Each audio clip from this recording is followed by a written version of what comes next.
Hi hello అందరికి నమస్తే. ఆంధ్రప్రదేశ్లో కాలకేయులు ఉన్నారంట. ఆ కాలకేయులు అంతం చేస్తేనే ఆంధ్రప్రదేశ్ బాగుపడుతుంది. కాబట్టి ఆ కాలకేయుల అంతం చేయాల్సినటువంటి బాధ్యత ఇటు చంద్రబాబు నాయుడు గారి మీద, లోకేష్ గారి మీద, వాళ్ళ మీద ఉందంట. వాళ్ళు మరి ఆ దిశగా ఎందుకు వాళ్ళని అంతం చేసే దిశగా ఎందుకు ఆలోచన చేయట్లేదు, వీళ్ళు వాళ్ళపైన జాలి పడుతున్నారు కాబట్టే ఈరోజు అనేక మంది మాట్లాడుతూ ఉన్నారని చెప్పి ఏదైతే సజ్జల రామకృష్ణారెడ్డి నిన్న మాట్లాడినటువంటి మాటలు కానీ, కాకాని గోవర్ధన్ రెడ్డి ఒక ప్రెస్ మీట్ పెట్టి మాట్లాడినటువంటి మాటలకు సంబంధించి ఆ రెండు వీడియోలు వాళ్ళు ప్లే చేస్తూ ముందు సజ్జల రామకృష్ణారెడ్డిని ఏమంటారంటే, సకల శాఖ మంత్రి సజ్జల మాట్లాడినటువంటి మాటలు శుద్ధపూస మాటలు అని ఏం మాట్లాడుతున్నారో ఒకసారి వినండి అని చెప్పి వాళ్ళు ప్లే చేస్తూ ఉన్నారు. ఆయన ఏం మాట్లాడారో మీ అందరికి తెలిసిందే. ఏదైతే మీరు ఇట్లా ఇబ్బంది పెడతా ఉన్నారు కదా, మేము అధికారంలోకి వస్తే మీరు నక్క వినేయాలి, ఇవన్నీ కూడా మేము అధికారంలోకి వస్తే పులి పంజా ఏంటో చూపిస్తాం అని చెప్పి ఆయన మాట్లాడినటువంటి మాటలు వీళ్ళు చూపిస్తూ, ఇప్పుడు గతంలో జగన్మోహన్ రెడ్డి కూడా కొట్టారు, తీసుకున్నాం, తిరిగి కొడతామని చెప్పి జగన్మోహన్ రెడ్డి అన్నారు.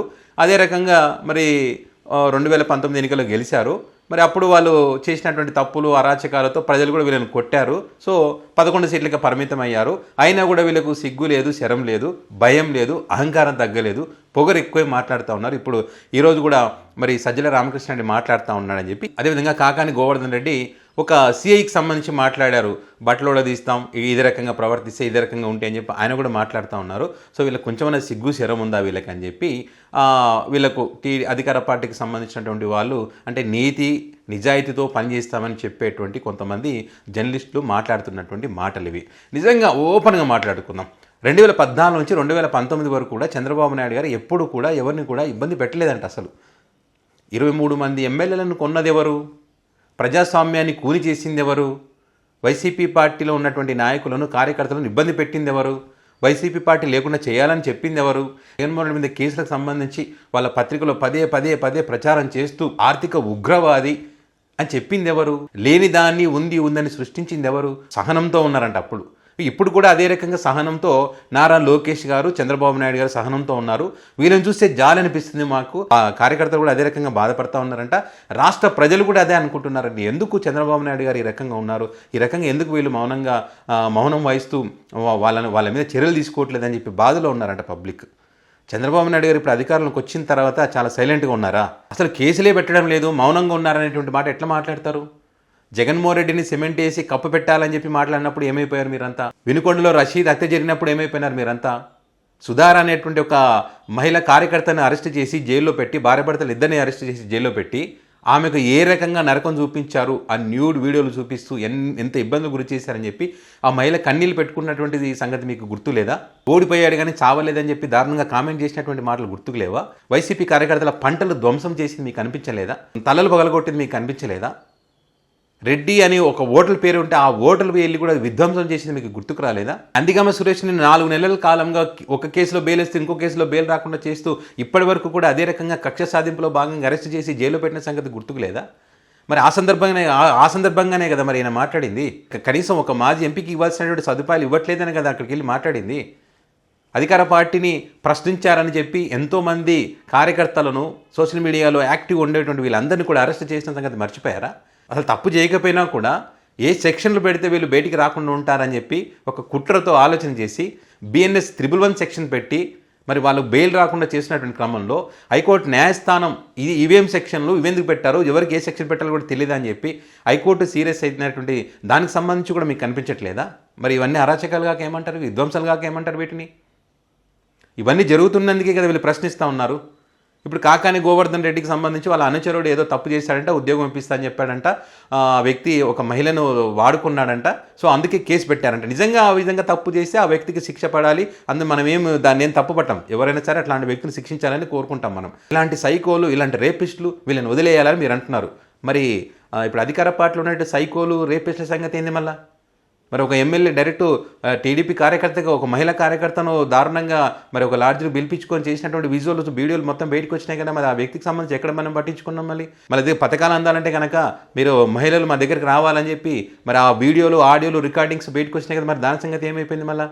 మరి ఇప్పుడు అదేవిధంగా మీ కూటమిలో భాగమైనటువంటి పార్టీలన్నీ కూడా ఒక బర్త్డే జరుపుకోవాలంటే అక్కడ మహిళలను తీసుకొచ్చి న్యూడ్గా డ్యాన్స్ లేపించే సంగతి ఏమైపోయింది?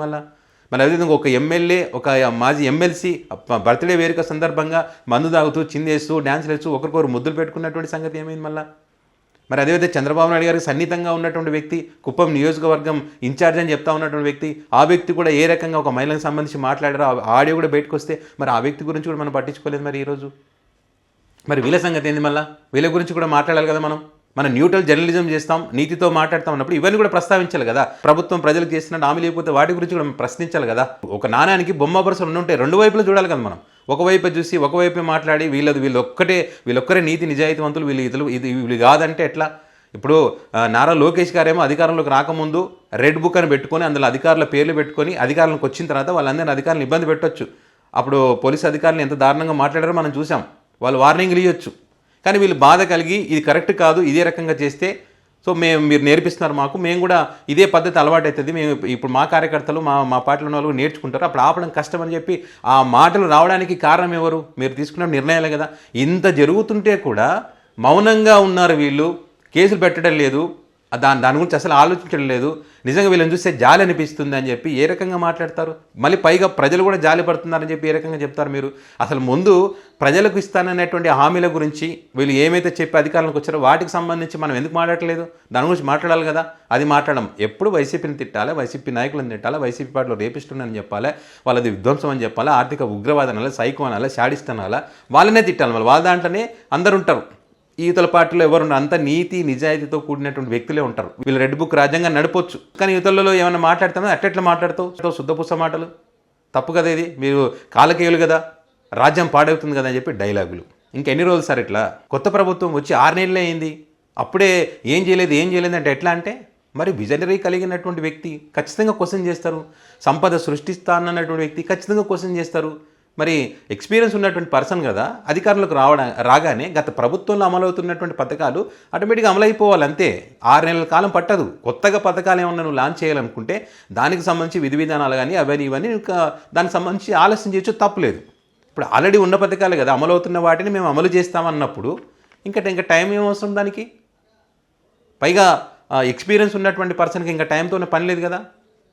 ప్రతిదీ కూడా ఇది అమలు చేయకుండా ప్రతిదీ కూడా గత ప్రభుత్వం.